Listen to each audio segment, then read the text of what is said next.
So guys, we are now testing the new wireless microphone that I have. And testing 1, 2, 3, 4. Ito naman yung tunog ng video micro from Rode. So anong pinagkaiba?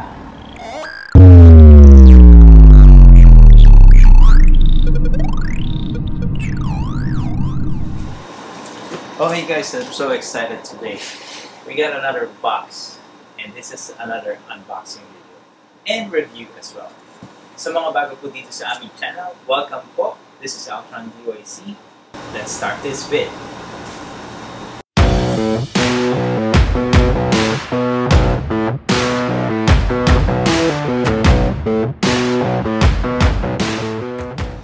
So, itong box na to, ang laman nito is microphone for our camera. This is my main camera that we're using right now. So this is the sound, test 1, 2, 3, coming up from this microphone. And I've been having an issue. Hindi ko marinig na maayos yung sarili ko. And I've been adjusting the audio level so high na parang ang tunog ko is nasa lata na. So we're gonna change that today.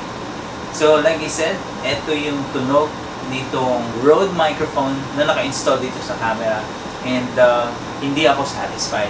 So we're gonna change it.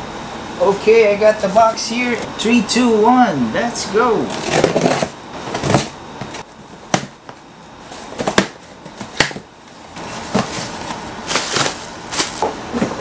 This is it guys.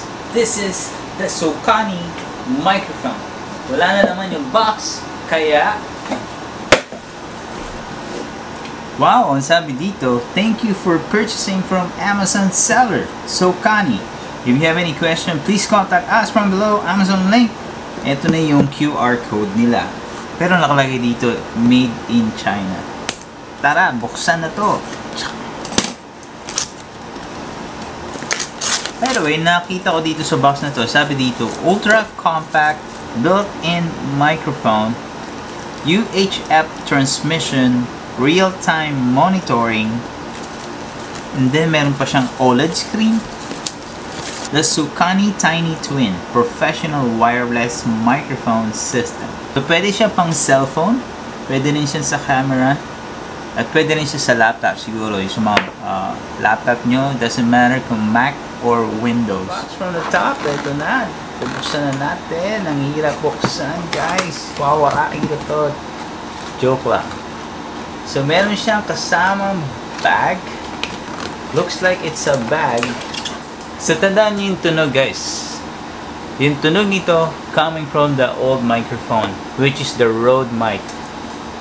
So, itong box, may kasama siyang bag.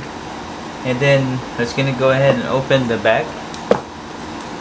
Meron siyang user guide. In English, may Chinese, may Danish, may Pangasinensyo, may Ilocano, Bisan, joke lang. Meron siyang shoe mount. This is shoe mount right here. Meron siyang mobile phone clamp para sa tripod. So that's one right there.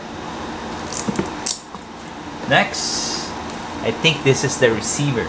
So one receiver, two receivers, and yung transmitter. So walang natira this side. And next, a microphone lapel. And next, another microphone lapel. Yan, dalawang microphone kasama dito sa bag na to, dito sa package. And pangatlo, I think this is the USB-C port. 3.5 camera connecting cable. Ito yun. And then another one is 3.5 phone connecting cable. Alright. So lahat na nailabas ko na, wala nang ibang laman itong bag na to. So guys, ito na yung Sokani transmitter. Meron siyang isa, dalawang transmitter, at saka isang receiver. Ito yung lalagay dito sa'yo, close to you, para mag-connect sa data ka. Yung gagawin ko, i-charge ko muna ito. We're gonna try this. Try natin. Kasi Yung sa mga previous ko videos talaga, nahihirapan na ako mag-adjust sa mga volumes. Napakahina ng boses ko. So, we're gonna change that. That's why nag-decide akong bumili nitong Sokani wireless microphone. Okay? I-charge ko to. Hindi ko alam kung gaano katagal i-charge. Ito yung wires niya. USB-C yung connection niya. So, meron tayo dito 1. It's charging. 2. Same thing, it's charging. And so guys, we are now testing the new wireless microphone that I have. Testing microphone 1, 2, 3. Ito yung tunog ng Sokani. And testing 1, 2, 3, 4. Ito naman yung tunog ng video micro from Rode. So itong video micro na to, it's compact. And oo, na-improve niya yung mas konting better lang siya dun sa built-in microphone ng camera. Pero parang ganun din eh. So pag bumili kayo nito, may kasamang 2-year warranty from Rode. And ito hindi na, no battery required. Hindi nyo siya i-charge, wala siyang battery, isasaksak mo lang siya sa 3.5mm na kasama nito, lahat kompleto. Meron na rin siyang windshield na kasama. Pag bumili kayo nito, pwede rin ito sa cellphone. Ito yung naririnig nyo ngayon. And of course, ito naman ang tunog ng Sokani Professional Wireless Microphone System. Ang tawag dito, Tiny Twin. Ang price nito is around almost $200 plus shipping. Yung video micro from Rode, ang price nito is about $60 to $70 plus shipping. So, kayo na nakakaalam ng difference. Sabihin nyo sa akin kung mas okay ba itong wireless microphone or itong wired microphone. So, yun lang po yung ating unboxing and nag-compare lang ako ng napakakonti. Alright guys, so video micro or Sokani Tiny Twin. Kayo na po makapagsabi kung ano mas maganda sa audio dahil nagbigay ako ng example. Wireless kasi para sa akin ito, magagawa ko yung mga things na kahit I'm away from the camera, magagawa ko pa rin yung mga bagay na gusto kong gawin. So, ikakabit ko lang yung transmitter dito and wala na ako ibang aalalahanin pa.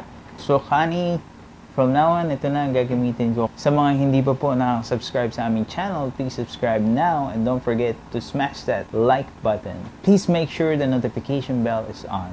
Ito po si Altron DYC. Maraming salamat po. And aloha!